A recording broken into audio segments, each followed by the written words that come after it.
अस्सलामु अलैकुम व रहमतुल्लाहि व बरकातुहू। अल्हम्दुलिल्लाहि नहमदुहु व नस्तईनुहु व नस्तगफिरुहु व नु'मिनु बिही व नतवक्कलु अलैहि व नऊज़ु बिल्लाहि मिन शुरूरि अनफुसिना व मिन सय्यिआति अअमालिना। मन यहदिल्लाहु फहुवल मुहतदी व मन युद्लिल फलन तजिद लहू वलिय्यन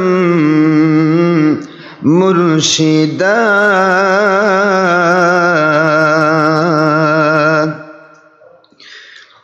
वनशहदु अन ला इलाहा इल्लल्लाहु वहदहु ला शरीका लहु ونشهد أن سيدنا وسندنا وحبيبنا ومولانا محمدا عبده ورسوله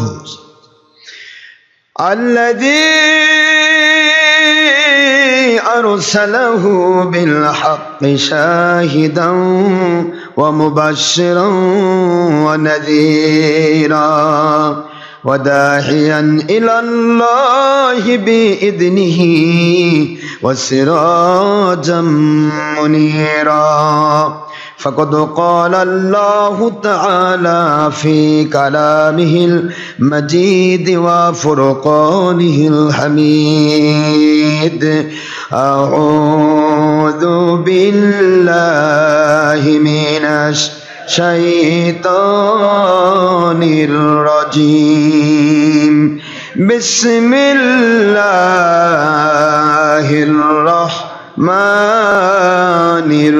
الرحيم. إن الله وملائكته يصلون على النبي يا أيها الذين آمنوا صلوا عليه وسلموا تسليما.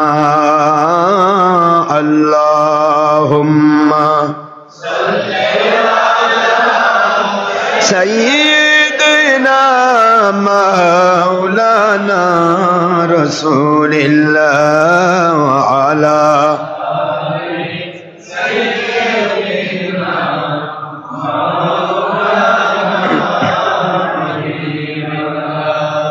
আখেরি নবীজি ওনার উম্মত আমরা, কুল কায়নাত নাই যার তুলনা। নবীজির শানে মহব্বতন মিলিত ভাবে দরুদ পেশ করেন সকল ফেরেশতা ও স্বয়ং আল্লাহ রব্বুনা। সূরা আহজাবের 56তম আয়াত।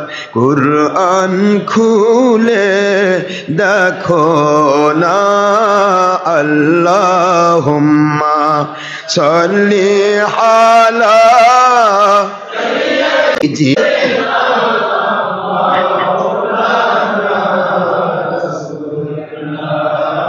وعلى آل سيدنا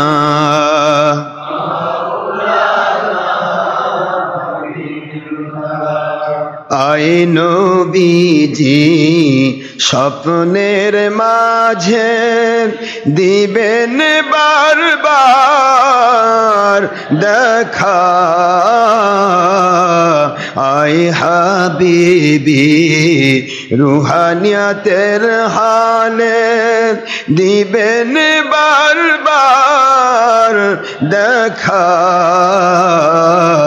আই নবীজি রোজ হাসরে দিবেন মোদের দেখা থাকিবে কো বন্ধু স্বজন থাকিবে না কো মা বাবা সন্তান থাকিবে না কো দুনিয়ার সম্পদ কাঁদেব যখন একা আল্লাহুম্মা সাল্লি আলা মাওলানা রাসূলিল্লাহ ওয়া আলা আলি সাইয়্যিদিনা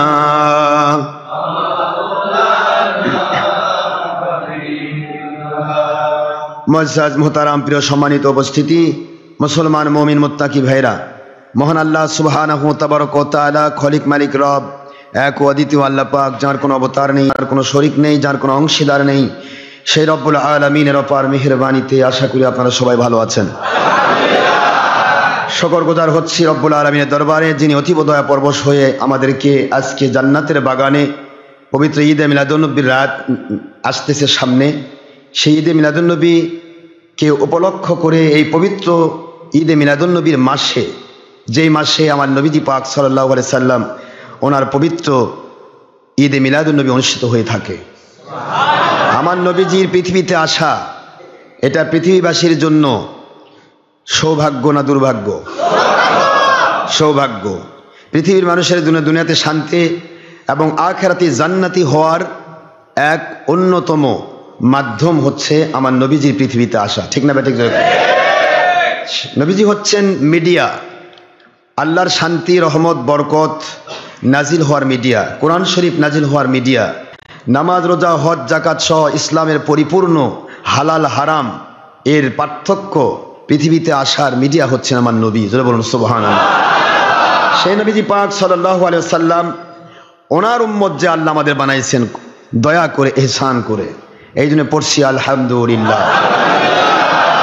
দুরূদ সালাম পড়ছি দো জাহানের সৈয়দ সৈয়দুল মুরসালিন ইমামুল মুরসালিন খাতামুন নবিয়্যিন নূর নবী আয়াতুন নবী আখিরি নবী মুহাম্মদুর রাসূলুল্লাহ সাল্লাল্লাহু আলাইহি ওয়াসাল্লাম, যেই নবীজির শানে মিলাদ শরীফ পড়লে, দরুদ সালাম পেশ করলে আল্লাহ খুশি হয়ে সঙ্গে সঙ্গে 10টি উপরোক্ত হলে যদি আদবের সাথে হয় 70টি রহমত নাজিল করেন। সুবহানাল্লাহ। আল্লাহ পাক রব্বুল আলামিন মুহূর্তের মধ্যে 10টি গুনাহ মাফ করে দেন, 10টি রহমতের দরজা আল্লাহ বুলন্দ করে দেন। সুবহানাল্লাহ। সবাই পড়ছি সাল্লাল্লাহু আলাইহি ওয়াসাল্লাম। প্রিয় উপস্থিতি, আমরা সবাই মুসলমান, আর মুসলমানের জিন্দেগির প্রধান টার্গেট হবে আল্লাহ এবং আল্লাহর হাবিবকে মেনে নেওয়া। আল্লাহ পাক রব্বুল আলামিনকে কেউ দেখে নাই, আপনাকে দেখছেন? দেখেন নাই। নবীজি পাক সাল্লাল্লাহু আলাইহি ওয়াসাল্লাম পৃথিবীতে এসেছিলেন, সবাই দেখেছিল, তাই না? সাহাবায়ে কেরাম রাদিয়াল্লাহু আনহুম 1.5 লক্ষ মতান্তরে 1,40,000 সাহাবায়ে কেরাম তারা সাক্ষী যে তারা নবীজির সোহবত নিয়েছেন। সেই ধারাবাহিকতায় আজকে পর্যন্ত আমার নবীজি পাক সাল্লাল্লাহু আলাইহি সাল্লামের প্রেম ভালোবাসা এটাই মুসলমানদের সবচাইতে বড় একটা নাজাতের পাথেয়। নবীজিকে যে ভালোবেসেছিল সেই কি হয়েছে? জান্নাতি হয়ে গেছে। সুবহানাল্লাহ। আমরা কি নবীকে ভালোবাসার দরকার আছে? নবীর ভালোবাসা যদি না থাকে তাহলে সেই মানুষটির ভালোবাসা এমন একটা জিনিস যাকে ভালোবাসা হয় তাকে নিয়ে যত কাজকর্ম হবে প্রত্যেকটা জিনিসই তার সমর্থনের মধ্যে থাকতে হবে। মনে করেন আপনি আমাকে ভালোবাসেন, অন্তর থেকে ভালোবাসেন, আমাকে যদি অন্তর থেকে ভালোবাসেন তাহলে আমার পক্ষে যে ব্যক্তি দোয়া করতেছে যে আল্লাহ পাক অমুককে আপনি রহমত করেন, বরকত দান করেন, এ দান করেন, যখন আমার পক্ষে কেউ দোয়া করছে এইটাতে বাধা দিলে সেই ব্যক্তিকে কি প্রমাণিত হবে? সে আমার বিরোধী, তাই হবে না? কারণ আমার বিরোধী না হলে তো আর আমার দোয়ার বিরোধিতা করবে না, করবে কি? তো আমার নবীজি পাক সাল্লাল্লাহু আলাইহি ওয়াসাল্লামের দরুদ আর সালামের যারা বিরোধী, তারা কোরআন হাদিস যতই নিয়ে দৌড়ে বেড়াক, মাথায় যত বড়ই পাগড়ি পেছুক, যত বড়ই জুব্বা পেছন দিয়ে ছেঁচড়ে যাক, কিন্তু আমার নবীজি দরুদ আর সালাম দোয়ার বিরোধী। দরুদ সালাম মানে নবীর দোয়া, দরুদ সালাম মানে কি? নবীজির জন্য কি? দোয়া। তাই নবীজির জন্য দোয়াতে যে ব্যক্তি বাধার সৃষ্টি করে বা এটার বিরুদ্ধে কথা বলে বা এটার বিরুদ্ধে ফতোয়া দেয়, বেদাত বলবে, শিরক বলবে, চলবে না, তাহলে বোঝা যাবে তারা নবীর দুশমন। তারা কি? নবীর দুশমন। নবীর দুশমন যে সে মুসলমান, নবীর দুশমন তো মুসলিম না। নবীর দুশমন হবে, আল্লাহ বলেছেন ফাইন্নাল্লাহ আদুবুল লিল কাফিরিন। আল্লাহ বলেন আমার নবীর দুশমন যে, তার আমিও দুশমন আর তারা কাফের। কে বলেছে? কোরআন শরীফের সূরাতুল বাকারা এখানে ৯৮ নম্বর আয়াত শরীফ আল্লাহ স্পষ্ট করেছেন। আল্লাহ স্পষ্ট করে বলছেন ফাইন্নাল্লাহ আদুবুল লিল কাফিরিন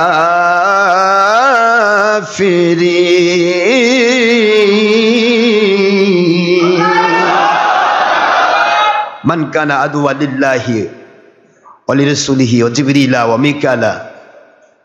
আল্লাহ বলেন যারা আমার নবীর দুশমন, আমার দুশমন, সাহাবী অর্থাৎ জিবরাইলের দুশমন, ফেরেশতাদের দুশমন, রাসূলের দুশমন, আল্লাহ বলেন ফাইন্নাল্লাহ, নিশ্চয় আল্লাহ বলতেছেন, কি বলছেন? আদুউল লিল কাফিরিন। আল্লাহ পাক নবীর দুশমন, ওই সমস্ত কাফেরদেরও আল্লাহও দুশমন। জোরে বলুন সুবহানাল্লাহ। আমরা কি নবীর দুশমন হব? ঈদে মিলাদুন নবী কার পক্ষে করা হয়? কার পক্ষে ভাই? নবীর পক্ষে। ঈদে মিলাদুন নবী বোঝে না, অনেক আমাদের বাটপার বাহিনী আছে, বোঝে না, এতই ভয়, নিজেদের দলের নামটা বলতেও ভয় পায়। কি বলবো, আমি তো আশ্চর্য হয়ে যাই। আরে তোমরা বাহাস করবার চাও, আমি বাহাসের জন্য প্রত্যেকটা জায়গা তো প্রস্তুত। তা আমি আমার সিদ্দিকিয়া দরবারের নাম দিতে, আমার নাম দিতে, আমি কি করি আমার আমল আকীদার দলিল দিতে আমি প্রস্তুত। তো তোমরা তোমাদের নাম দিতে, তোমাদের দলের নাম দিতে, তোমাদের আমল আকীদার দলিল দিতে তোমরা ভয় পাও কেন? এতই ভয় এদের। ওরা জানে যে আমাদের দলের নাম দেওয়া মানে দল একবারে ন্যায় হয়ে যাবে, ভেঙে যাবে, হয়রান হয়ে যায়। তাহলে এত ভয় নিয়ে মিসাই বাহাস বাহাস করা অর্থ হচ্ছে বীরের মতো বের হয়ে, সিংহের মতো বের হয়ে ইঁদুরের মতো গর্তের মধ্যে ঢোকা। নাম লিখতে ভয় পায়। এখনো পর্যন্ত শেরপুরে ডিজে হাই স্কুল না, হ্যাঁ হাই স্কুল মাঠে মাহফিল একটা বাহাস হওয়ার কথা আমাদের, এখনো পর্যন্ত খারেজির বাচ্চারা এখনো ডিটটাও করা পারেনি। দেখছেন, ডিট যে করবে এ সাহসও নেই। ডিটের কপি পাঠিয়ে দিয়েছি, অত বিষয় বাহাস করা যাবে না। আপনারা রেকর্ড করতে পারেন এগুলা? ইনচার্জে কি হয়েছে? ইনচার্জ কি বাঘ না ভালুক? ইনচার্জের সামনে তো করবেন। ইনচার্জ তো আর সঠিক জিনিস বোঝে না, কোনটা হক কোনটা বাতিল। এখন আপনাদের তো এই সমস্ত বোকামি করলে হবে না। আপনারা তুলে ধরবেন যে আপনাদের দলের নাম লেখেন। আমার হুজুর কি দল করে আপনারা দেখতেছেন, তিনি দলের সাথে আছেন। আমার হুজুর সিদ্দিকিয়া দরবারে পীর সাহেব, তা আপনার দরবার কোন পীর সাহেবের মুরিদ আপনি? লিখতে ভয় পাচ্ছেন কেন? এই কথা বলতে কি ইনচার্জ খাই ফেলবে? আপনারা তুলে ধরলে তো হয়ে যায়। রাজি হয় না, বলবেন যে তোমরা বাহাস করতে চাও না, পালাও। তোমরা বাহাসের নাম বলো কিন্তু ভাগে যাও। নিজের নাম পরিচয় দিতে যে ভয় পায়, এটা কি বৈধ সন্তান? কেন পরিচয় দিতে ভয় পাবে? আমার নাম লিখে, দরবারের নাম লিখে, তারিখ দিয়ে, সই দিয়ে আমি পাঠাই দিছি, আর তারা তাদের নাম লিখতে, তাদের দলের নাম লিখতে ভয় পাচ্ছে কেন? তাহলে বোঝা পাচ্ছে না তারা বাহাস করবে না। মিসারা হই তুলে পত্রিকার দিয়ে বাহাস হচ্ছে, পরে যখন হলো না, ডিডো করবে না, বাহাসও হবে না, লাস্টে বলবেন ডক্টর আশরাফ সিদ্দিকী ভয়ে আসেনি। এদের তো ছলচাতুরি, এটা তো কোনোদিন বাহাস করবে না। আমি তো বলেছি হাতের তালুতে পশম গজানো যেমন অসম্ভব, তার চাইতে বেশি অসম্ভব এই বাতিল ৭২ ফিরকা বাহাস করা।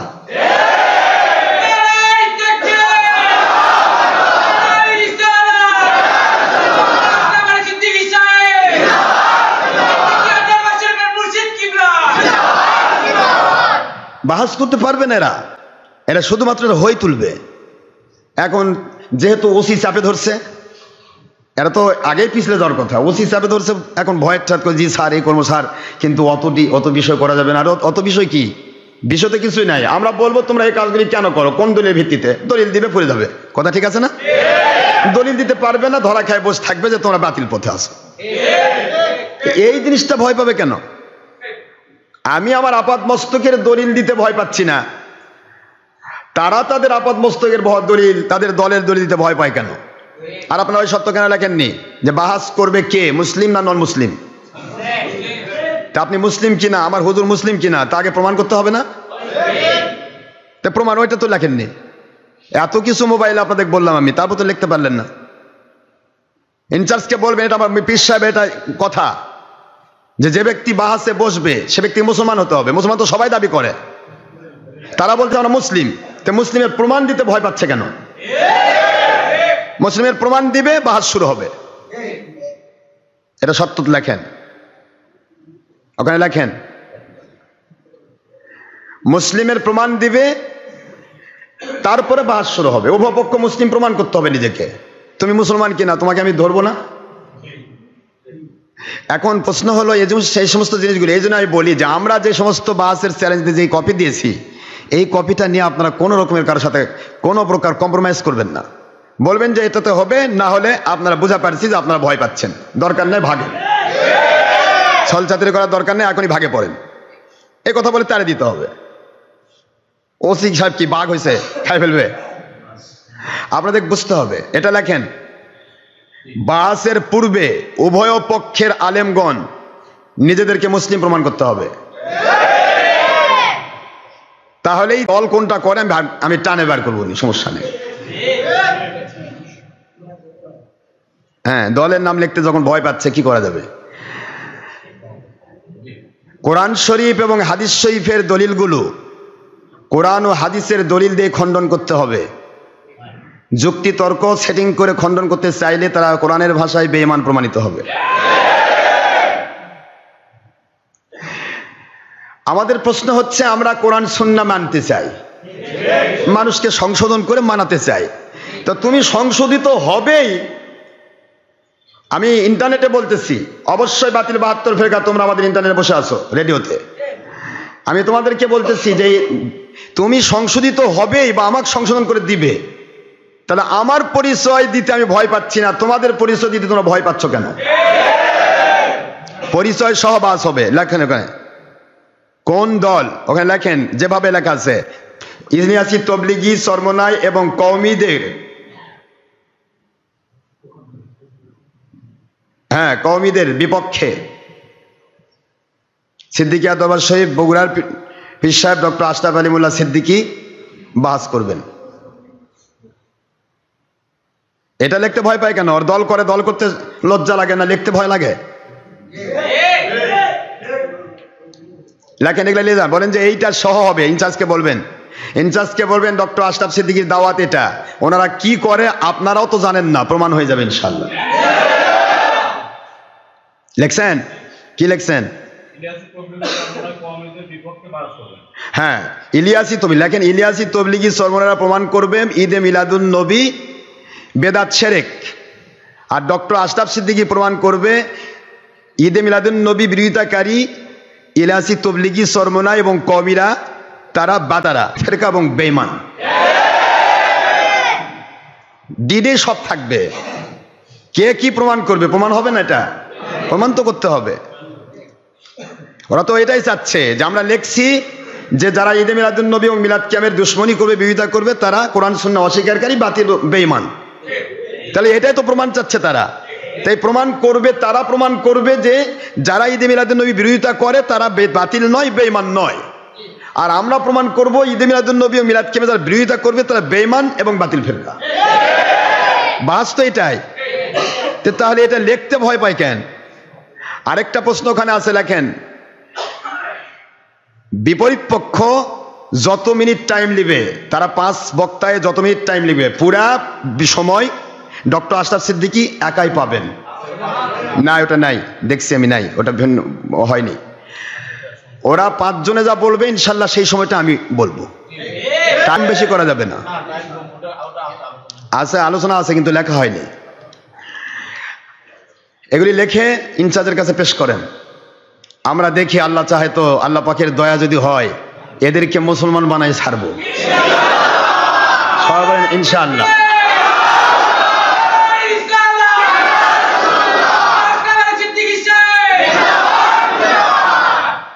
সমস্যা কি? ভয় কেন এত ভয় পাইলে বাহাসের কথা বললে হবে? বাহাস তারা করবে, ভালো তো, শুকরিয়া তো, এটা আমাদের শুকরিয়ার বিষয়। কিন্তু নাম লিখতে ভয় পায়, দলের নাম লিখতে ভয় পায়, মুসলিম প্রমাণ করতে ভয় পায়, এত ভয় কেন? মুসলমান তো তারা, পাকা মুসলমান তো, ঠিক না? পাকা মুসলমান না? যে পাকা মুসলমান সে তো বলবে ভাই আমি পাকা মুসলমান, আমি দলিল দিতে ভয় কি? তার মানে বোঝা যাচ্ছে যে ওরাও জানে যে ওরা বাতিল, ওরা ভালো করে বোঝে। ইনচার্জকে আমার সালাম দিবেন, দিয়ে বলবেন হুজুর বলেছে, এখানে লিখিত থাকবে ওনারা যে সময় নেবে, যত বক্তা ওরা বলবে তাদের বিপরীতে পুরা ওই সময়টা ডক্টর আশরাফ সিদ্দিকীকে দিতে হবে। আবার ওই যে লেখছে ওখানে লেখা আছে যে প্রত্যেক বক্তা 15 মিনিট করে কথা বলবে, তো ওদের 5 বক্তা 5 পূর্ণাঙ্গ 75 মিনিট বলবে, আর ওই 5 পূর্ণ 75 মিনিট ডক্টর আশরাফ সিদ্দিকী একা বলবে, এটা বলতে হবে না। আলোচনা হয়েছে, লেখা হয়নি, তা লেখা হয়নি, ওখানে লেখা আছে প্রত্যেক বক্তা 15 মিনিট পাবে, তার মানে ওরা 75 মিনিট বলবে আর আমাকে 5 মিনিট দিয়ে বলবে আপনার সময় শেষ। হেকমত আছে, শয়তানি হেকমত, ওটা লেখেন। সবকিছু চিন্তা ভাবনা করবেন, আপনারা জ্ঞানী মানুষ, প্রফেসর মানুষ, আপনারা ভুল করবেন কেন? সব দিকে হিসাব করবেন। প্রথম কথা, বাহাসের পূর্বে উভয় পক্ষের আলেমগণ কি নিজেদেরকে মুসলিম প্রমাণ করতে হবে, মুসলিম প্রমাণ করে তবে বাহাস শুরু হবে। দ্বিতীয় কথা, চরমোনাই তাবলিগি, ইলিয়াসি তাবলিগি, চরমোনাই এবং কওমিরা প্রমাণ করবে মিলাদ কিয়াম এবং ঈদে মিলাদুন্নবীর বিরোধিতাকারীরা বেঈমান নয়, বাতিল ফেরকা নয়। লেখেন, ওটা স্পষ্ট লেখেন। আর সিদ্দিকিয়া দরবার শরীফ বগুড়া মসজিদে কুবার ডক্টর আশরাফ সিদ্দিকী প্রমাণ করবেন ঈদে মিলাদুন্নবী এবং মিলাদ কিয়ামের বিরোধিতাকারীরা বেঈমান এবং বাতিল ফেরকা। স্পষ্ট করে লেখেন, অস্পষ্ট থাকবে কেন? পরিষ্কার। আর কোরআন সুন্নাহর ডকুমেন্ট দেওয়ার পরে কোরআন সুন্নাহ দিয়ে খণ্ডন করতে হবে। কোরআন সুন্নাহর ডকুমেন্ট ইজমা কিয়াস অথবা কোনো যুক্তি তর্ক দিয়ে খণ্ডন করতে চাইলে তারা কোরআন সুন্নাহ অস্বীকারী প্রমাণিত হবে। এটা এটা লেখেন।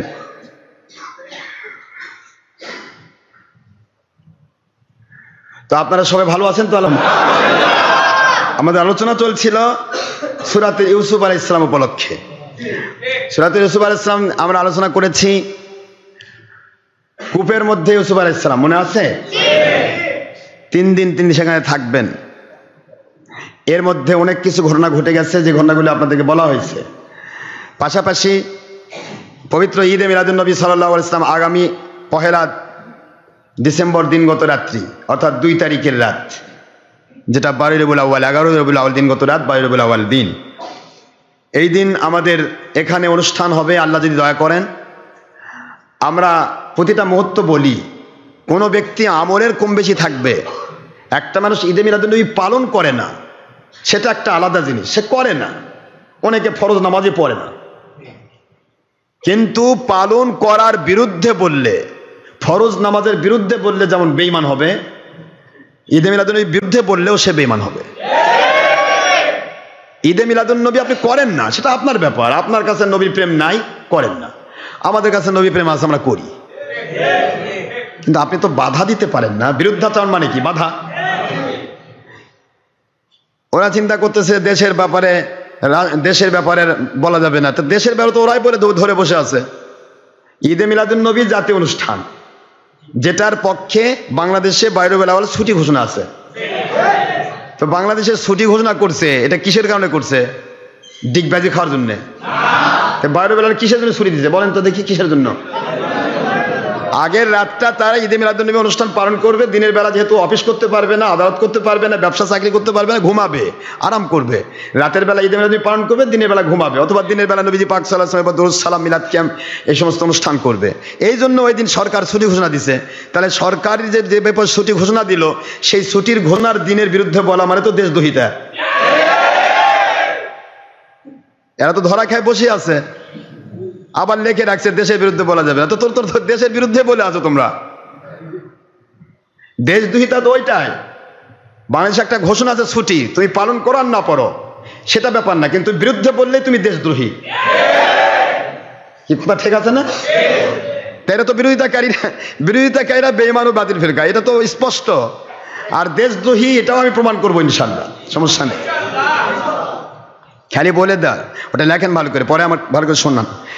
এখন আমরা আলোচনার পর্বে সময় তো নাই, চলে গেছে সময়।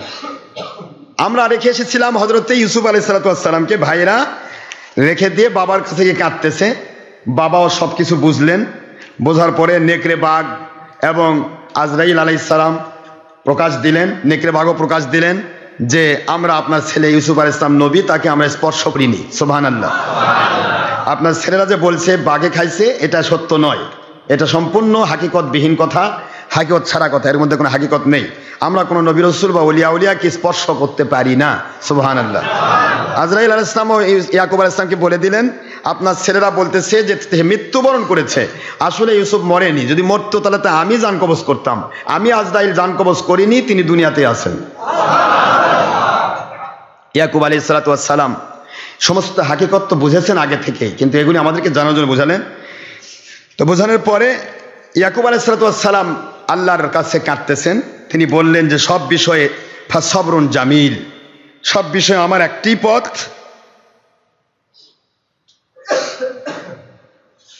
ফাসবরুন জামিলুন ওয়াল্লাহুল মুস্তাআনু আলা মা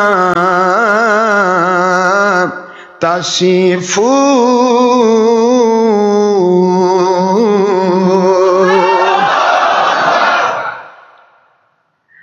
আল্লাহর নবী বললেন, যত কিছু তোমরা করেছো সব হাকিকত আমি বুঝতে পারছি, কিন্তু এ ব্যাপারে আমার ধৈর্য ধারণ করা ছাড়া উপায় নেই। কারণ যদি বদদোয়া করি তাহলে তোমরা আযাব গজবে পড়বে।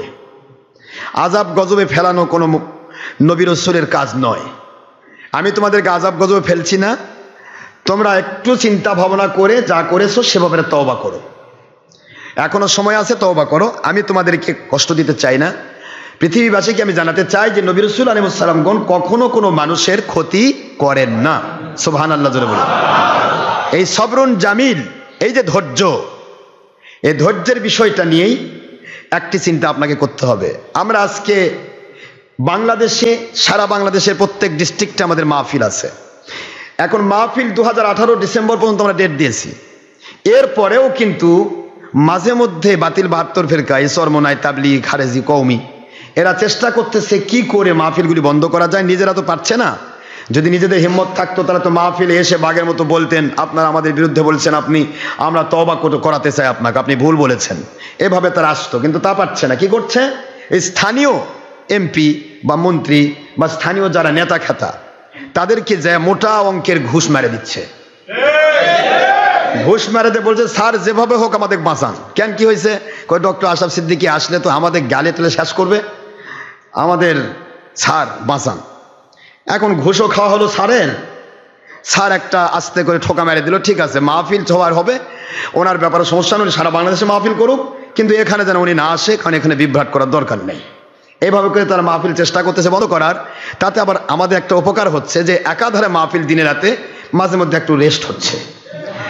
আজকে সকাল 8টা থেকে 11টা পর্যন্ত শাহাদাতপুরের মাটিতে মাহফিল ছিল। শাহাদাতপুরে এটা ডিসি পারমিশন দিয়েছিলেন, এসপি সাহেব পারমিশন দিয়েছিলেন, সবার থেকে পারমিশন কমপ্লিট ছিল।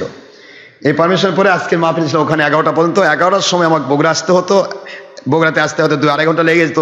আমি এখানে পৌঁছতে হয়তো 12টা, 12:30, 1টা, 1:30 বেজে যেত। এসে আবার নামাজ পড়াই দিয়ে আমাকে দৌড় দেওয়া লাগতো জয়পুরহাটে মাহফিল করার জন্য। কিন্তু আল্লাহ পাক হেফাজত করেছেন। তাও এই সময়টায় এরা ওখানকার নেতাকে ঘুষ দিয়া কমের বেশি কইছে ভাই যতই ওনার ব্যাপারে এখানে ইয়া থাক, যেহেতু উনি আসলে রক্তক্ষয়ী যুদ্ধ হওয়ার সম্ভাবনা আছে, মারামারি হওয়ার সম্ভাবনা আছে, আমার তো পেট ভরছে, দরকার নাই, ওনাকে বাদ দেন। এইভাবে মাহফিলটা আজকে বন্ধ রাখছে। তা আজকে বন্ধ করার কারণে আমার এই যে কষ্ট হতো, এই কষ্টটা থেকে আমাকে আল্লাহ পাক বাঁচাই দিলেন। কারণ গেলে তো আমার কষ্ট হতো, এসে জুমা ধরা কষ্ট হতো। তো এইভাবে করে তারা একটু চেষ্টা করতেছে। এখন এত কিছু করছে, এসব বিষয়ে আইনানুগভাবে তারা যেমন ঘুষ দিয়েছে আমাদের মাহফিল বন্ধ করার জন্য, আমাদের পক্ষ থেকেও তাদের চেয়ে ডবল ঘুষ দেওয়া সম্ভব আল্লাহর নবীর পক্ষে মাহফিল কমপ্লিট করার জন্য। কোরআনের পক্ষে, কোরআনের বিপক্ষবাদ করতে গিয়ে, বেঈমান হতে গিয়ে যে অর্থ দিয়ে তারা মাহফিল বন্ধ করতে পারে, তাহলে কোরআনের পক্ষে, নবীর পক্ষে, আল্লাহর পক্ষে অর্থ ব্যয় করা এটা ঘুষ হতো না, এটা জুলুমের আওতায় পড়তো এবং এটা একটা জেহাদের সওয়াব হতো। কি ঠিক না? ঠিক। কিন্তু এইভাবে করে মাহফিল কয় জায়গাত করব? আমার প্রশ্ন হলো, আমরা ঘুষও দেব না, আমরা কোনো বাতিলপন্থী কোনো নেতা খেতার কাছে তোষামত খোসামতও জানি না। ঠিক না? ঠিক জোরে কর। আমরা কারো তোষামত খোসামত জানি না। আল্লাহর হাবিব বলেন, হক্কানি আলিম, হক্কানি ওলিয়া, উলিয়া যারা, তাদের সিম্পটম হচ্ছে যুগ যুগান্তরে তাদের কাছে যাবতীয় সমস্ত প্রশাসনিক কর্মকর্তাগণ এবং নেতারা, তারা তাদের কাছে ফায়েজ তাওয়াজ্জু, মহব্বত এবং আল্লাহ এবং রসুলকে চেনার জন্য, জানার জন্য, আল্লাহর সন্তুষ্টির জন্য তারা যাতায়াত করবে। আর যারা উলামায়ে সু বাতিল ফেরকা, তারা নিজেরাই প্রশাসনের কাছে এবং নেতাদের কাছে দৌড়াদৌড়ি করবে। তাহলে আল্লাহ পাকের দয়ায় আমরা সঠিক রাস্তায় আছি। ঠিক না? ঠিক ধরে কর। এই জন্য আমি বলি, দুনিয়ার কারো কাছে আমরা সাহায্য চাইবো না, কারো কাছে তোষামত খোসামত করব না। আমাদের চিন্তা হলো আল্লাহুল মুস্তাআনু আলা মা তাসিফুন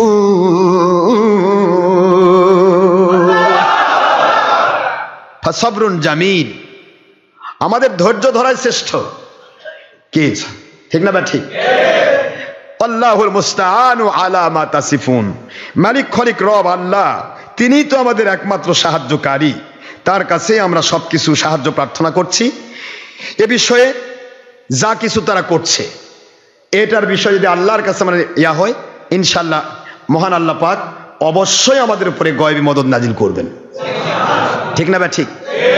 আর যদি দুনিয়ামুখী হয়, কিছুক্ষণ পরে আলোচনা আসতেছে, হযরত ইউসুফ আলাইহিস সালাম দুনিয়ার কারো মুখী হবেন না, তিনি আল্লাহমুখী হবেন।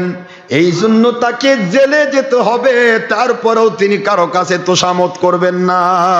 সুবহানাল্লাহ বলেন। তিনি জেলে যান, তাকে বলা হলো যে আপনি একটু শুধুমাত্র এই অন্যায়টাকে স্বীকার করেন, অন্যায়টাকে আপনি সাপোর্ট করেন, অন্যায়কে সমর্থন করেন। ইউসুফ আলাইহিস সালাম বলেন, অন্যায়কে সমর্থন করলে আমি নবী কেন? সুবহানাল্লাহ বলেন না কেন? অন্যায়ের বিরুদ্ধাচরণ করাই তো নবী আর আম্বিয়া আলাইহিস সালাতু ওয়াস সালাম ওলিয়া উলিয়ার কাজ। কাজে আমি যে নবুয়ত নিয়ে এসেছি, এখানে অন্যায় সমর্থন করার জন্য আসেনি, অন্যায়ের বিপক্ষে বিরুদ্ধাচরণ করে সে অন্যায়কে মূলোৎপাটন করে ন্যায়কে প্রতিষ্ঠা, এটাই আমার কাজ। কাজে এর জন্য আমার যা করা দরকার করব, কিন্তু অন্যায়কে সমর্থন করব না। যারা বলেন সুবহানাল্লাহ। সেটা কি অন্যায় পরে বুঝতে পারবেন, আসতেছে সময়। কিন্তু আমাদের ব্যাপারটা এটা, আমরা অন্যায় করব কেন? আমি যদি কোনো বাতিলের কাছে গিয়ে হাত পাতি, সঙ্গে সঙ্গে আমার আল্লাহ কুদরত থেকে ঘোষণা দিবেন, তাহলে তুই কি মনে করিস আমি আল্লাহ এই মুহূর্তে তোর সাহায্যকারী হতে পারছি না? কি ঠিক না? আল্লাহ তাই বলবেন না? আমি আল্লাহ কি তোর সাহায্যকারী নই? ইয়া আইয়ুহান নাবিয়্যু হাসবুকাল্লাহু ওয়া মান ইত্তাবা'আকা মিনাল মুমিনিন।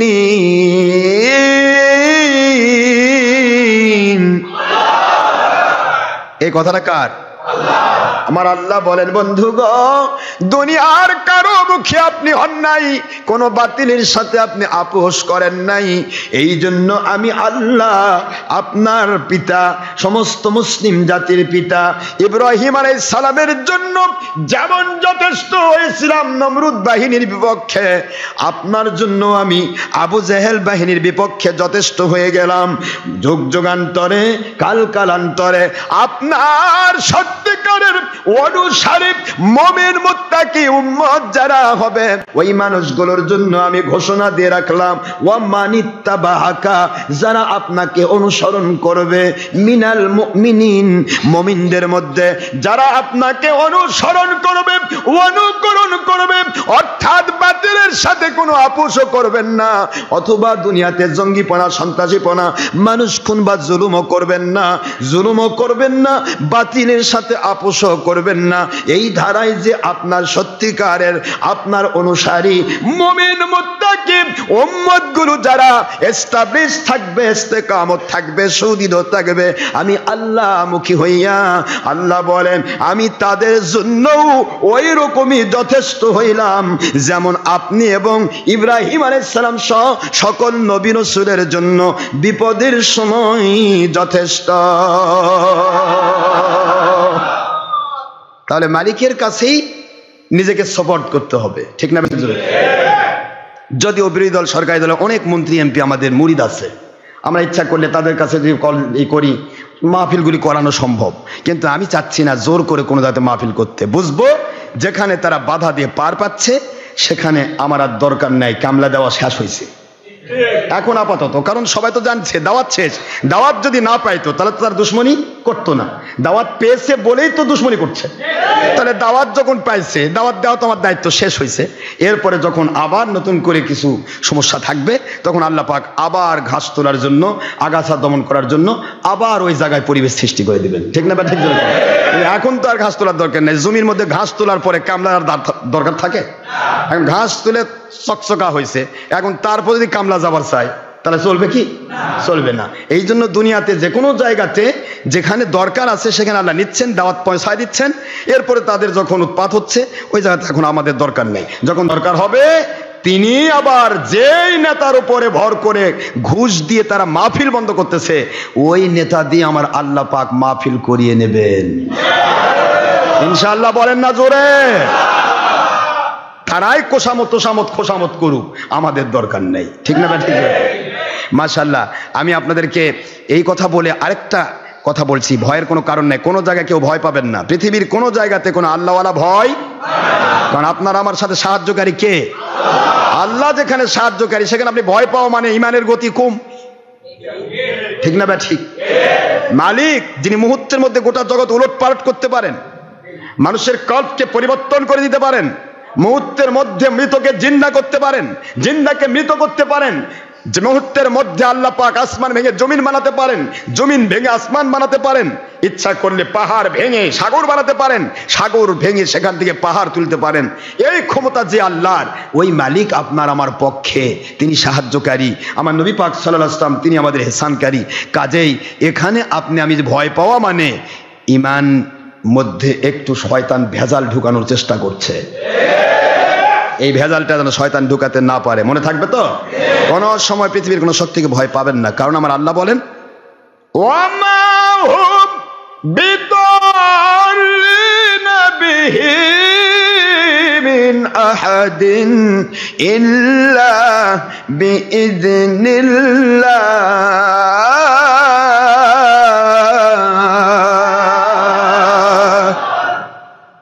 কোরআন শরীফের সূরাতুল বাকারা 102 নম্বর আয়াত, 52 নম্বর রুকু, প্রথম পারা, আয়াত শরীফ নম্বর 102, দ্বিতীয় নম্বর সূরা সূরাতুল বাকারা।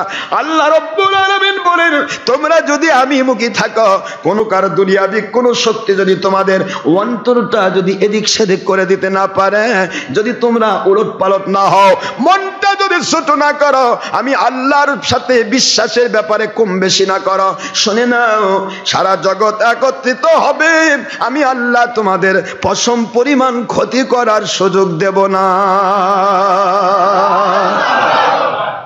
দুনিয়ার কেউ তোমার ক্ষতি করতে পারবে না। সুবহানাল্লাহ। এই সমস্ত জিনিসগুলি তো মনে থাকবে নাকি? ومن يتوكل على الله فهو حسبه আল্লাহ বলেন যখনই যে কোনো সময় তোমার ভিতরে শয়তান ধোঁকা দিয়ে বিপদ দেখাবে, এটা একটা বিপদ, এটা একটা বিপদ, বিচিত্র বিপদ যখন তোমার সামনে দাঁড়িয়ে যাবে, যখন তোমার বিভিন্ন রকমের অসুস্থতা আসতেছে, বিপদ আসতেছে, মুসিবত আসতেছে, অথবা বাতিল শক্তি তোমাদের বিরুদ্ধাচারণ করার জন্য সবাই মিলে একত্রিত হয়ে যাচ্ছে, যে কোনো সময় যা কিছু হোক না কেন, ওই সময়ে তোমরা আমি আল্লাহ রাব্বুল আলামিনের সৈনিক হিসেবে আমার মুখী তোমরা থাকো। আমি আল্লাহ তোমাদের কথা দিচ্ছি, I am sufficient for him without all power in this world. দুনিয়ার সকল পাওয়ার ব্যতি রেখে আমি আল্লাহ রাব্বুল আলামিন তোমাদের জন্য যথেষ্ট হয়ে যাব। এমনই যথেষ্ট হয়েছিলেন হযরত ইউসুফ আলাইহিস সালামের জন্য আমার আল্লাহ। কূপের ভিতরে যেই মাত্র রাখা হলো, একদিকে ভাইয়েরা বিপদে পড়লেন, একদিকে ভাইয়েরা বিপদে পড়তেছে ঝড়ের কবলে, আরেকদিকে ইউসুফ আলাইহিস সালামকে কূপের মধ্যে হযরতে আল্লাহর সবচাইতে রহমতের ফেরেশতাদের মধ্যে বড় ফেরেশতার নাম জিবরাইল আলাইহিস সালাম, আসমান থেকে জিবরাইলকে কূপের মধ্যে পাঠায়া জিবরাইল আলাইহিস সালামের হাতের মধ্যে আমার নবী, আপনার নবী মুহাম্মদুর রাসূলুল্লাহ সাল্লাল্লাহু আলাইহি ওয়াসাল্লাম যেই নবীর সংবাদ আমাদেরকে দিচ্ছেন, সেই ইউসুফ আলাইহিস সালাতু ওয়াস সালাম ওনাকে আস্তে করে কোলের মধ্যে ধারণ করেছে। ভাইরা চাইলো তাকে মেরে ফেলতে, কিন্তু আল্লাহ কি করলেন? ওয়াইয়াদনাহু বিরূহিল কুদুস, জিবরাইল আলাইহিস সালাম দিয়ে সাহায্য করলেন। সুবহানাল্লাহ পড়বেন না? এদিকে ঝড় উঠে গেল, চূড়ান্ত ঝড়ের ভিতরে বিশাল বড় একটা কাফেলা, ওই কাফেলা ইরাক থেকে যাচ্ছিলেন, ইরাকের বাবেল থেকে যাচ্ছিলেন মিশরের দিকে। মিশরের সাথে তাদের আন্তর্জাতিক ব্যবসা, কি বলেন, মিশরের সাথে ইন্টারন্যাশনাল বিভিন্ন রকমের বিজনেস তাদের আছে। মিশরে তারা অকপটে যেতে পারেন, পাস তাদের আছে। এই দল, এই কাফেলা, বিশাল বড় কাফেলা, কাফেলার মধ্যে উট বাহিনী আছে, ঘোড়া বাহিনী আছে, গাধা বাহিনী আছে, বিভিন্ন বাহিনী, সকলের হাতে অস্ত্র, সকল কি অস্ত্র। তারা কাফেলা নিয়ে চলেন, মাসের পর মাস সময় তারা উট নিয়ে চলতেছেন। কেনান, ফারদান, জর্ডান পুরা এরিয়া, পাহাড় আর পাহাড়, মরুভূমি আর মরুভূমি, মরুভূমিগুলো পাড়ি দিয়ে যেতে অসংখ্য দস্যু দানব বিভিন্ন কিছু থাকতে পারে। এই জন্য তারা বিশাল কাফেলা এমন ভাবে সৃষ্টি করেছে, এমন ভাবে তারা এটাকে বানিয়ে নিয়েছে যে ওই কাফেলা যে কোনো মুহূর্তে যে কোনো রকমের বড় মাপের দস্যু, 40, 50, 100 জন দস্যু যদি তাদের সামনে আসে, তাদের সাথে মোকাবেলা করে তারা বিজনেসের সম্পদ রক্ষা করতে পারবে। এত শক্তিশালী কাফেলা। এই কাফেলার যিনি মূল নেতা ছিলেন, এই কাফেলার যিনি মূল আমির ছিলেন, তার নাম ছিল মালিক ইবনে জার খজাই রহমতুল্লাহ আলাইহি। তিনি হযরত ইসমাইল আলাইহিস সালামের বংশধর। সুবহানাল্লাহ। ইউসুফ আলাইহিস সালাম হচ্ছেন ইসহাক আলাইহিস সালামের বংশধর। ইসহাক, ইউসুফ ইবনে ইয়াকুব ইবনে ইসহাক ইবনে ইব্রাহিম আলাইহিস সালাম। আর মালিক ইবনে জার খজাই রহমতুল্লাহ আলাইহি তিনি হচ্ছেন মালিক ইবনে জার, মালিক ইবনে জার ইবনে কাইয়ুম ইবনে ইসহাক ইবনে ইয়াকুব আলাইহিস সালাম। জোরে বলুন সুবহানাল্লাহ। ইবনে কাইয়ুম ইবনে ইসমাইল, ইবনে ইসমাইল ইবনে ইব্রাহিম আলাইহিস সালাতু ওয়াস সালাম। ইনি হলেন ইসহাকের বংশ ইউসুফ আলাইহিস সালাম, আর ইনি হচ্ছেন ইসমাইল আলাইহিস সালামের বংশ। সুবহানাল্লাহ পড়বেন না? তো উনি যাচ্ছেন কাফেলা নিয়ে, কিন্তু ঝড়ের কবলে পড়লেন। আমার মালিক বুঝাচ্ছেন, আমার বন্ধু কূপের মধ্যে আছে, আর তুই আরামে যাবি? তুই আমার বন্ধুকে তাড়াতাড়ি বাঁচা। জোরে বলেন সুবহানাল্লাহ। মরুভূমির ঝড় আপনারা বোঝেন, যারা মরুভূমিতে বাস করে তারা বোঝে। মরুভূমির ঝড় এমন হয়, লৌহ ঝড়, অর্থাৎ ঝড় বালু ঝড় যেটাকে বলে, বালু ঝড়, বালু অত্যন্ত গরম, কঠিন গরম, আর গরম বালুটা যখন বাতাস হয় তখন পুরাটা উলট পালট হয়ে যায়। ওর মধ্যে যারা পড়ে সেই মানুষগুলি নাকে মুখে ঢুকে গেলে অনেক মানুষ মারাও যায়। এই জন্য তখন কি করে তারা, একটা খাদ দেখে সেটার মধ্যে আস্তে করে নিজেকে গোপন করে ফেলে, যাতে করে ওই বালুঝড়টা তাদের উপর দিয়ে পার হয়ে যায়। বালুঝড় যখন পার হয়ে গেল, দেখা গেল ইউসুফ আলাইহিস সালামের 10 ভাই, তাদের উপরে বালুর স্তূপ হয়ে গেল। সুবহানাল্লাহ পড়বেন না জোরে? ওরা গর্তের মধ্যে লুকাইলো। আমার আল্লাহ বলতেছে, আমার নবীকে তোরা গর্তে রাখছিস, আমি তাকে জিবরাইল আলাইহিস সালাম দিয়ে হেফাজত করেছি, এখন তোরা একটু গর্তের মধ্যে থাক, কেমন লাগে? সুবহানাল্লাহ পড়বেন না জোরে? কোথায় পড়লো? গর্তের মধ্যে বালুর স্তূপ হয়ে গেছে। ঝড়ের মধ্যে, ঝড়ের মধ্যে ওরা বালুর স্তূপ, সবাই অনেক কষ্ট করে শক্তি করে দাঁড়ালো, দাঁড়ে দেখে পুরা কাপড় চোপড় সব বালু আর বালু ছাড়ার কিছু নাই। কিন্তু হঠাৎ করে ঝড় আসলো কোত্থেকে? রাবিল যে এসেছিলেন যে নবীর সাথে দুশ্মনী করলে এরকম সব সময় আযাব গজব পাওয়ার জন্য প্রস্তুত থাকতে হবে। সুবহানাল্লাহ জোরে বলেন। রাবিল বোঝেন? লাভি ইউসুফ আলাইহিস সালামের 10 ভাইয়ের এক ভাই, সে যে ইউসুফ আলাইহিস সালামের পক্ষে। যাই হোক, এখানে মালিক বিন জার রহমতুল্লাহি আলাই ইনি চিন্তা করতে লাগলেন, আমরা জীবনে এরকম ঝড়ের খবর পড়ি না, হঠাৎ করে ঝড় কেন? ঝড় হয়ে গেল, ঠিক আছে, ঝড়ের মধ্যে তারা রাস্তা ভুলে গেল। যেই রাস্তা দিয়ে তারা যাবে সে রাস্তা আর খুঁজে পাচ্ছিল না। আমার আল্লাহর কুদরত কিছু আবাবিল পাখিকে, রহমতের ফেরেশতার মাধ্যমে কিছু আবাবিল পাখিকে তাদের সামনে ঘুরাতে লাগলো।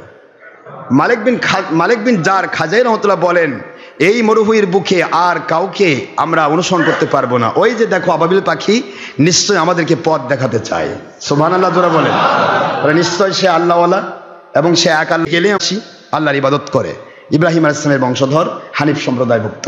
তিনি বলতেছেন, এই পাখিগুলো যেদিকে যায় সেটা আমাদের দিক নির্দেশনা দেওয়া হচ্ছে, সেদিকে গেলে আমরা রাস্তা পাবো। জোরে বলুন সুবহানাল্লাহ। অনেক বড় ঘটনা। মালিক বিন জার রহমতুল্লাহি আলাই এবং তার সঙ্গে আরেকজন ছিলেন, তার সাথী, নাম হলো ফালেক। নাম কি? ফালেক। মালিক আর ফালেক দুইজন, এরা হলো পুরা কাফেলা নিয়ন্ত্রণ করে। এরা যাচ্ছে, এরা ওই পাখিকে অনুসরণ করে কাফেলাকে বললাম, পাখি কোনোদিন আমাদেরকে পথ ভুল করাবে না। মানুষ যদি জন্তু জানোয়ারের মতো হয় তাহলে সে মানুষকে ভুল পথে নিয়ে যেতে পারে, কিন্তু আল্লাহ রব্বুল আলামিনের কুদরতে যে আবাবিল পাখি কোনোদিন কোনো মানুষকে ভুল তথ্য দেবে না। জোরে বলুন সুবহানাল্লাহ। আবাবিল পাখিকে দেখে দেখে তারা অনুসরণে থাকলেন। যেতে যেতে এমন এক এরিয়ার মধ্যে গেলেন যেখানে গিয়ে আল্লাহ রব্বুল আলামিনের কুদরত জাহির হয়ে গেল। সমস্ত উটগুলি তারা স্ট্যান্ড হয়ে গেল, গাধাগুলি স্ট্যান্ড হয়ে গেল, ঘোড়াগুলি স্ট্যান্ডিং হয়ে গেল, সবাই দাঁড়ায় গেল। এমন ভাবে দাঁড়াইল, হাজার চেষ্টা করা হচ্ছে, হাজার মারা হচ্ছে, কিন্তু ঘোড়াও যায় না, উটও যায় না, গাধাও যায় না। সুবহানাল্লাহ জোরে বলেন। স্টপ। ঘোড়া যায় না, গাধা যায় না, চিন্তা করে রে যায় না কেন? খুব কষ্ট করলেন, চেষ্টা করলেন, কিন্তু একটা জন্তু ওই জায়গা ত্যাগ করলো না। চিন্তা করতে লাগলো যে ঠিক আছে, এখানে সম্ভবত এদেরকে তৃষ্ণা লেগেছে, পানির জন্য এরকম করছে। এখানেই প্রমাণিত হয়ে গেল যে আল্লাহ পাক তাদেরকে কিভাবে রাস্তা দেখাচ্ছেন। মালিক ইবনে জার বলতেছে, আরে আমি তো রাস্তা পেয়েছি, ওই তো আমাদের রাস্তা। সুবহানাল্লাহ জোরে কোন। এই তো আমার রাস্তা ভুল ছিল, এখন ঠিক হয়ে গেছে, কিন্তু পানির তৃষ্ণা, কারো কাছে পানি নেই। তবে ওই যে গাছটা দেখা যাচ্ছে, ওই গাছের পাশে একটা লবণাক্ত কূপ আছে, যেটার পানি লবণাক্ত, ও পানি তো খাওয়া যায় না। কাজেই এই লবণাক্ত কূপের কাছে আবাবিল পাখি আমাদেরকে নিয়ে আসলো কেন? নিশ্চয়ই এর মধ্যে কোনো কারণ আছে। সুবহানাল্লাহ জোরে বলুন। আর ইহুদা বা তার 9 ভাই, এরা যে চেষ্টা করেছিল যে ইউসুফ আলাইহিস সালামকে তারা মেরে ফেলবে, তারা বুদ্ধি করেই কিন্তু লবণাক্ত পানির মধ্যে ফেলেছে। কারণ ওখানে তিনি 3 দিন যদি থাকেন এমনি তৃষ্ণায় মারা যাবে, কারণ লবণাক্ত পানি তো খাওয়া যায় না। কথা কি বুঝতে পেরেছেন? এই লবণ পানি দেখেই ওই কূপের মধ্যে তারা ফেলেছে। কিন্তু আমার আল্লাহর কুদরত এমনভাবে জাহির করলেন, খুব খেয়াল করতেছেন? কষ্ট হচ্ছে নাকি আপনাদের? মালিক ইবনে জার বলে, ফালেক, এখানে আশেপাশে কোনো কূপ নাই, একটাই মাত্র কূপ, লবণাক্ত কূপ। ওই কূপের পানি কেউ খেতে পারে না, কিন্তু এই জন্তু জানোয়ারগুলো এদেরকে যদি খাওয়ানো না হয় এরা তো আর যাবে না, এরা তো রাস্তা আর হাঁটতে চায় না। জীবনে কোনোদিন আমাদের জন্তু এভাবে থমকে দাঁড়ায় না, নিশ্চয়ই কোনো কারণ আছে। যাও ওই কূপের কাছে চলে যাও, ওই কূপ থেকে পানি উত্তোলন করো। ওই পানি হয়তো বা আমরা খেতে না পারলেও আমাদের জন্তু জানোয়ারগুলো পানি পান করে তারা হয়তো এখানে একটু সম্বিত ফিরে পাবে, এদের যাওয়ার মতো একটা শক্তি যোগাবে। যাও, মালিকের অর্ডার পেয়ে ফালেক এবং তার সাথী সঙ্গীকে নিয়ে ওই কূপের কাছে যাওয়া হলো। গাছের নিচে গিয়ে কূপের মধ্যে পানির মধ্যে যখন ডোল ফেলে দেওয়া হলো, এবার আমার আল্লাহর কুদরত ঘোষণা দেন। বুঝতেছেন নাকি আপনারা? আল্লাহ পাকের কুদরত বলতেছেন, ওয়াজাআত সাইয়ারাতুন ফারসালু ওয়ারিদাহুম ফাআদলা দালওয়াহু ক্বালা ইয়া বুশরা হাযা গুলাম।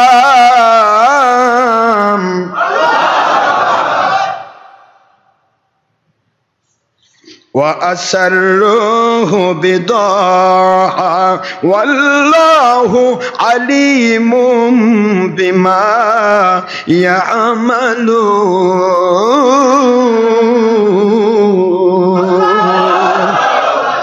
কোরআন শরীফের সূরাতুল ইউসুফের 19 নম্বর আয়াত শরীফে আল্লাহ পাক এদের ঘটনা তুলে ধরেছেন, মালিক বিন জারের ঘটনা। সুবহানাল্লাহ জোরে বলেন। মালিক ইবনে জার পাঠাইলো বজাত সাইয়ারাতুন, এই যে সাইয়ারা, এই সাইয়ারা হলো কাফেলা। সাইয়ারা মানে কি? কাফেলা। এই কাফেলা আসলো, ফারসালু তারা প্রেরণ করলো, ওয়ারিদাহুম তাদের পানি সংগ্রহকারীকে প্রেরণ করলো কূপের কাছে, ওই লবণাক্ত কূপের কাছে। ফাআদলা দালওয়া, সে ব্যক্তি কূপের মধ্যে তার বালতি, দালওয়া শব্দের দালবন শব্দের অর্থ বালতি, বালতি বোঝেন না নাকি? ফাদলা দালওয়া, সে নিক্ষেপ করলো বালতিটাকে কূপের ভিতরে। সুবহানাল্লাহ পড়বেন না চলে? নিক্ষেপ করে ইউসুফ আলাইহিস সালাম চিন্তা করে, কে রে বালতি আসতেছে, ডোল, মতান্তরে ডোল, তখন তো বালতি ছিল না, তখন যে আপনার ওই এরকম করে বলে বাঁশের চং বানায়া এটার সাথে চামড়া দিয়ে একটা ডোলের মতো বানানো হয়, এটাতে দড়ি লাগায় নিচে নামে দেওয়া হয়, এটাকে দালওয়া বলে। ডোল, ডোল সেই সময়ের ভাষায় ডোল, আর আমাদের ভাষা হলো বালতি। তো বালতি হোক ডোল হোক, এটা যখন পাঠিয়ে দেওয়া হলো, ইউসুফ আলাইহিস সালাম বললেন হয়তো বা এটার মাধ্যমে আমার নাজাত হবে, কিন্তু আমাকে যতক্ষণ পর্যন্ত আমার আল্লাহ এখানে উঠ না বলবেন আমি উঠবো না। সুবহানাল্লাহ। সাহায্য আসলেই নেওয়া যাবে না, হতে পারে ইবলিস শয়তানও তো করতে পারে এটা, ইবলিসের আওতায় গেলে তো আমার আল্লাহ নাখোশ হয়ে যাবেন। সুবহানাল্লাহ। নবী রাসূলদের কত চিন্তা চেতনায় তারা চলতেন। সাহায্য আসলেই নেওয়া যাবে না, আগে আমি কনফার্ম হই আমি এতে উঠতে পারবো কিনা। সুবহানাল্লাহ বলেন। প্রথমবার বালতি তুলে নিল, তিনি ছেড়ে দিলেন, দরকার নেই, আমার মালিকের অর্ডার হয়নি, বুঝা পারছি এর মধ্যে আমার মঙ্গল নাই, যদি মঙ্গল থাকতো আমার মালিক অর্ডার দিয়ে দিতেন। দেখছেন, বুঝতে পারতেছেন আপনারা? মালিক ছাড়া, খলিক রব ছাড়া কোনো দিকে আমরা তাকাতে পারবো না, তার ইঙ্গিত লাগবে। প্রত্যেকটা জায়গায় শিক্ষা আছে, কিন্তু আমি পারতেছি না, সময় নেই, এখন আবার নামাজ পড়াবো। কিন্তু প্রশ্ন হলো এখানে ইউসুফ আলাইহিস সালাম উঠলেন না, ওরা বালতি তুলে ফেললো, তুলে মালিক ইবনে জারকে ডাক দিচ্ছে ফালেক, আয় আমাদের আমির, সেই সাইয়ারা কাফেলার আমির, দয়া করে আসুন, আপনি বলেন এটা লবণাক্ত পানি, এই পানি তো মিষ্টি শরবতের মতো মিষ্টি। আমার আল্লাহর কুদরত বুঝাইলেন, আমি ইউসুফ আলাইহিস সালামকে কূপের মধ্যে নিলাম এই জন্য, এই কূপের পানি তার উসিলায় আমি আল্লাহ শরবত বানায়া দেব। আল্লাহু আকবার জোরে বলেন। ইন্না রাহমাতাল্লাহি করিবুম মিনাল মুহসিনিন। সূরাতুল আরাফের 56 নম্বর আয়াত, 7 নম্বর সূরা, 8 নম্বর পারা।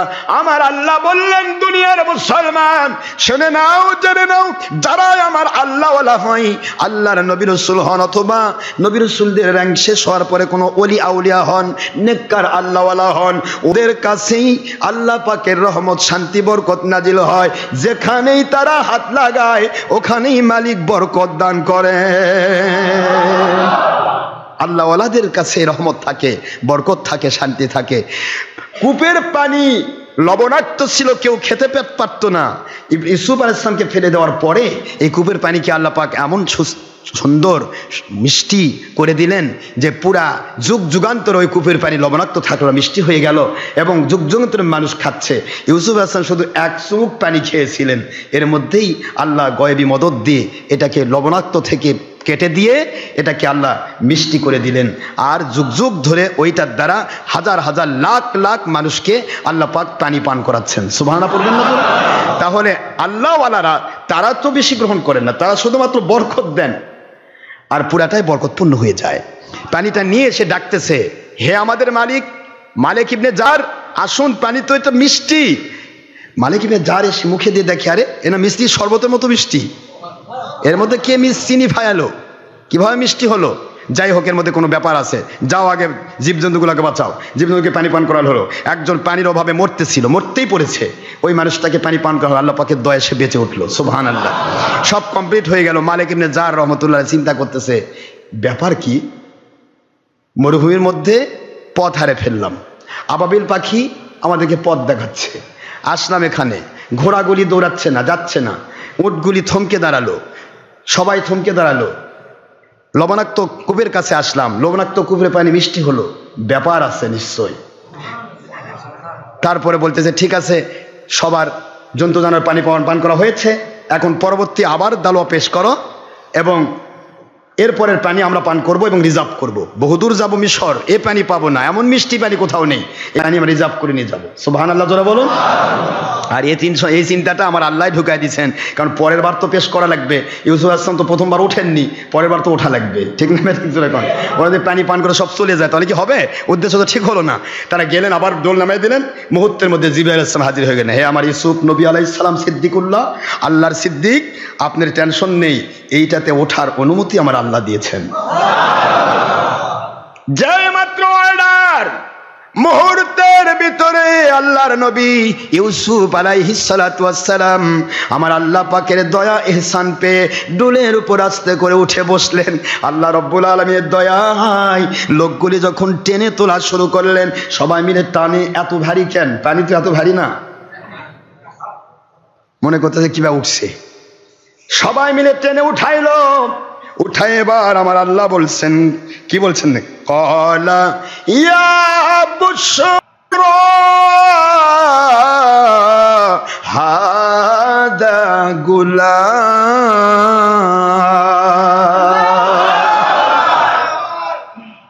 কি সুসংবাদ, ফেরেশতার মতো সুন্দর, সো দেখলেই চোখ ধাঁধিয়ে যায়, এত সুন্দর সুশ্রী সুঠাম দেহের একজন বালক আমাদের দালুয়ার উপরে, বালতির উপর, ডোলের উপর রয়েছে। ইয়া বুশরা, কি সুসংবাদ, আমাদের জন্য একটা সুন্দর বালক উঠে এসেছে। সুবহানাল্লাহ বলে।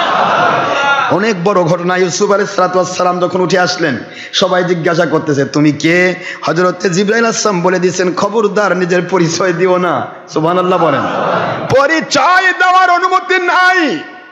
তুমি কে, কোথা থেকে এসেছো, কোনো পরিচয় দেওয়ার অনুমতি নাই। জিবরাইল আলাইহিস সালাম বলেন, এখান থেকে আপনার যেতে হবে, যদি এরা পরিচয় পেয়ে যায় আপনার আব্বার কাছে পৌঁছায় দেবে, কারণ নবীর সন্তানকে কেউ এভাবে ধরে নিতে পারবে না। তার কাছে পৌঁছায় দিলে আল্লাহর সিস্টেম এখানে অন্যদিকে চলে যাবে। আমার মালিক বলেন, আপনাকে আমার আল্লাহ উঠায় নিয়ে এই পুরা এলাকা সহ, মিশর সহ পুরা এরিয়ার আমার আল্লাহ খলিফা বানায়া দিবে। যেতে হবে আপনাকে মিশরে, খবরদার নিজের পরিচয় আপনি দেবেন না। সাহায্য শুরু হয়ে গেছে। সুবহানাল্লাহ বলেন। একটু কষ্ট করলেই ভাইজান আল্লাহর গয়বী মদদ চলে আসে। হযরত ইউসুফ আলাইহিস সালামকে বলা হচ্ছে, তুমি কে? তিনি বলতেছেন, আনা ওয়ালাদুন বিরিন, আমি তো এই কূপ থেকে উঠলাম, দেখলেন আমি এই কূপেরই সন্তান। কিসের সন্তান? দেখলেন না আমি কূপ থেকে আসছি। এই তুমি না কথাও বলতে পারো, সবাই খুশি, মহা খুশি, কূপ থেকে পাইছি সন্তান। আর কি, সবাই পরামর্শ করতেছে, এই সন্তানকে যদি বিক্রি করা হয় তাহলে অনেক টাকা পাওয়া যাবে।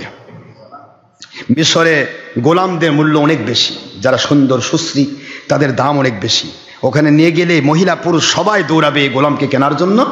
এই মনে করে ওরা কি বললো, আল্লাহ বলছেন ওয়াসার রুহু বিদোহা, এটাকে গুপ্ত ধন মনে করে তারা লুকিয়ে রাখলো। সুবহানাল্লাহ পড়বেন না? ইউসুফ আসলামকে তারা গুপ্ত ধন মনে করলো, গুপ্ত ধন মনে করে লুকিয়ে রাখছে, কাউকে দেখাবো না। কিন্তু ভাইয়েরা তো সব টেয়ার চোখে দেখতেছে কোথায় নিয়ে যাচ্ছে কি, বোঝেননি? ওরা সব অস্ত্র শস্ত্র নিয়ে দৌড়ে আছে। আমাদের গোলামকে তোমরা নিয়ে যাচ্ছ কোথায়? কয় কি তোমার গোলাম কূপে কি করে, কূপের মধ্যে তোমার গোলাম কি করে? কয় ও অবাধ্য, একা একাই লাভ দিছে। নাউজুবিল্লাহ পড়বেন না? তো লাভ দিছে, ফুরে গেছে, তোমাদের গোলামি পথ কেটে গেছে, এখন আমাদের কাছে আসছে, আমরা নিয়ে চলে যাবো। আমাদের কাছ থেকে আমাদের গোলাম নিতে হলে আমাদেরকে টাকা দিতে হবে। কি দিতে হবে? দেখেন শয়তান যখন মানুষের ভর করে তখন সে কত নষ্ট হয়ে যায়। নিজের ভাইয়ের পরিচয় দিচ্ছে না, গোলাম পরিচয় দিল, কূপে ফেলে মেরে ফেলার চেষ্টা করলো, মরল না, আল্লাহ কুদরতে বাঁচালেন, এরপরও তাকে বিক্রি করে পয়সা হাসিল করবে। কি কথা কি বুঝতে পারতেছেন? এই হলো বর্তমান বাতিল 72 ফেরকার সিমটম। এরা নিজের দলের স্বার্থে মানুষ খুন করবে, দলের স্বার্থে জঙ্গিপনা করবে, সন্ত্রাসীপনা করবে, তারপরও বলবে হক্কানি রব্বানি আলেম। বলে না এরা, বলে না বাতিল ফেরকাগুলো? এরাও কিন্তু এই সমস্ত জিনিসগুলি বাতিল ফেরকার সিমটমই এগুলি। আসুন আমরা আল্লাহ বোঝার তৌফিক দান করুন, কিভাবে নিয়ে যাবে, কত টাকায় বিক্রি হবে, এবং এদেরকে নিয়ে ওনাকে নিয়ে যাওয়ার সময় আরও কত রকমের অলৌকিক ঘটনা ঘটবে, সব নিয়ে ইনশাল্লাহ আলোচনা আসতেছে। মহান আল্লাহ দয়া করেন পরবর্তী জুমাতে। আজকে এখানে শেষ করা হচ্ছে, যেহেতু আমাদের সময় শেষ। আল্লাহ পাক সবাইকে সত্য সঠিক ইসলাম বুঝবার এবং মানবার তৌফিক দান করুন। আর সত্যের উপর টিকে থাকতে হলে ধৈর্য ধারণ করতে হবে, ধৈর্য ধারণ করতেই হবে। তাৎক্ষণিকভাবে একটু বিপদকে স্বীকার করলে, আল্লাহর দিকে, আল্লাহ পাকের দিকে ন্যস্ত করে দিলে মহান আল্লাহ যেই কুদরতি গয়েবী মদত দেবেন। দেখেন এইমাত্র কূপের সন্তান, এইমাত্র তিনি হয়ে যাবেন গোটা জগতের বাদশাহ, এলাকার বাদশাহ। সুবহানাল্লাহ পড়বেন না? এইটা কে করছেন জোরে বলুন? এই বিপদের সময় ইউসুফ আলাইহিস সালাম যদি আল্লাহর উপর নারাজ হয়ে যেতেন তাহলে কি হতো? তাহলে কূপেই পড়ে মনে লাগতো। এটা তো নবীদের উপর আল্লাহর খাস শান, আর নবীদের মাধ্যমে আমাদেরকে শিক্ষা দেওয়া হচ্ছে। সুবহানাল্লাহ। মহান আল্লাহ বিপদের মধ্যে সবাইকে ধৈর্য ধরার তৌফিক দান করুন এবং আল্লাহমুখী থাকবার তৌফিক দান করুন। যে কোনো বিপদ আসুক, যে কোনো মুসিবত আসুক, যে কোনো রোগ ব্যাধি আসুক, ওইটা আসার সময় যদি বান্দা ধৈর্য ধারণ করে আল্লাহমুখী থাকে, ওইটা তার জন্য রহমত, শান্তি, বরকতের একটা আধার হয়ে যায়। আর যদি সে আল্লাহর প্রতি নারাজ হয়ে যায়, ওটা তার উপরে গজব আকারে পতিত হয়, যেইটা কুলে ওঠা তার জন্য কষ্টকর হয়ে যায়, ইমান রক্ষা করা তার জন্য কষ্টকর হয়ে যায়। এই জন্য যে কোনো বিপদে যেন আমরা হয়রান না হই, পেরেশান না হই। এই জন্য এই ঘটনাগুলি, ইউসুফ আলাইহিস সালামের এই ঘটনা মক্কি জিন্দেগিতে আমার নবীজিকে আল্লাহ শিখাচ্ছেন যে আপনি এবং আপনার সাহাবায়ে কেরামের উপরও এই ধরনের বিপদ আসতেছে, উম্মতকে শিক্ষা দেওয়ার জন্য। নবীজি পাক সাল্লাল্লাহু আলাইহি ওয়াসাল্লাম সহ সাহাবায়ে কেরাম তারা বয়কট হয়েছিলেন, এমনকি আপনার গাছের পাতা খেয়ে সাগরের মতো পায়খানা করেছিলেন সাহাবায়ে কেরাম। এই সমস্ত বিষয়গুলি শিক্ষা। আল্লাহ ইচ্ছা করলে ওখানে সোনা খাওয়াতে পারতেন, জান্নাতি খাবার খাওয়াতে পারতেন। যে আল্লাহ নগরীতে হযরত মুসা আলাইহিস সালামের জাতিকে মান্না সালোয়া খাওয়াতে পারেন, যে আল্লাহ মায়েদা নাজিল করে ঈসা আলাইহিস সালামের বাহিনীকে মায়েদা আসমান থেকে জান্নাতের খাজানচি পেশ করতে পারেন, সে আল্লাহ আমার নবী সাহাবায়ে কেরামকে জান্নাতি খাবার খাওয়াতে পারতেন না? জোরে বলেন, পারতেন না? কিন্তু এই ধৈর্য যেন পরবর্তী উম্মত ধরতে পারে, ধারণ করতে পারে, এই শিক্ষা দেওয়ার জন্যই সাহাবায়ে কেরামকে এই কষ্টগুলি করতে হয়েছে। জোরে বলুন সুবহানাল্লাহ। মহান আল্লাহ আমাদের সবাইকে সত্যের উপরে চলবার তৌফিক দিন এবং ধৈর্যের সময় যেন আমরা বিপদে পড়ে যেন আমরা আল্লাহ থেকে দূরে সরে না যাই। মহা শান্তির এক উপরে উঠেও, শান্তির পাহাড়ে চূড়ায় উঠেও আমরা আল্লাহকে যেন না ভুলি, আবার অশান্তির মধ্যে ডুবে গেলেও আল্লাহকে যেন না ভুলি। দুইটা মুহূর্ত যদি আল্লাহমুখী থাকতে পারি, মহান আল্লাহ বলেন আমি দুনিয়াতেও তোমাকে শান্তি দিয়ে ভরে দেব, আখিরাতে তোমাদের জন্য আমি জান্নাতুল ফিরদৌস দান করব। সুবহানাল্লাহ। ওমা আলাইনা ইল্লাল বালাগুল মুবিন। হাদা মা ইনদি মা ইয়ানফাদ ওয়া মা ইনদাল্লাহি ওয়া রাসূলিহি সাল্লাল্লাহু আলাইহি ওয়াসাল্লাম বাক। সুবহানাকা আল্লাহুম্মা ওয়া বিহামদিকা আশহাদু আল্লা ইলাহা ইল্লা আনতা আস্তাগফিরুকা ওয়া আতুবু ইলাইকা। যারা সুন্নাত নামাজ আদায় করেন নাই, অনুগ্রহপূর্বক কবলাল জুমাত 4 রাকাত সুন্নাত মুআক্কাদা আদায় করুন। সময় 5 মিনিট। আমি আপনাদের খেদমতে বলছি, সামনে ঈদ মিলাদুন্নবী উপলক্ষে দাওয়াত রইল। যারা পারবেন, যদি সম্ভব হয়, এখানে প্রায় 2 লক্ষ টাকা খরচ হবে, যদি সম্ভব হয় এখানে ডোনেট করবেন। আর আমি এর আগে 10,000 দিয়েছি, আজকে আবার 10,000 দিচ্ছি, আর পরবর্তীতে যা লাগবে ইনশাআল্লাহ আমি দেবো ঈদ মিলাদুন্নবী উপলক্ষে। ঈদ মিলাদুন্নবী উপলক্ষে যারা অর্থ ব্যয় করবে, সময় ব্যয় করবে, শ্রম দেবে, আমার নবীজির সাহাবী হযরত আবু বকর সিদ্দিক জান্নাতের সাথী, তিনি বলতেছেন আমার নবীর জান্নাতের সাথে আমি, ঈদে মিলাদুন্নবী পালনকারীরা, অর্থ ব্যয়কারী, সময় ব্যয়কারীরা, আমি আবু বকরের জান্নাতের বন্ধু হয়ে থাকবে। জোরে বলুন সুবহানাল্লাহ। মহান আল্লাহ সবাইকে বোঝার তৌফিক দান। আসসালামু আলাইকুম ওয়া রাহমাতুল্লাহি ওয়া বারাকাতুহু।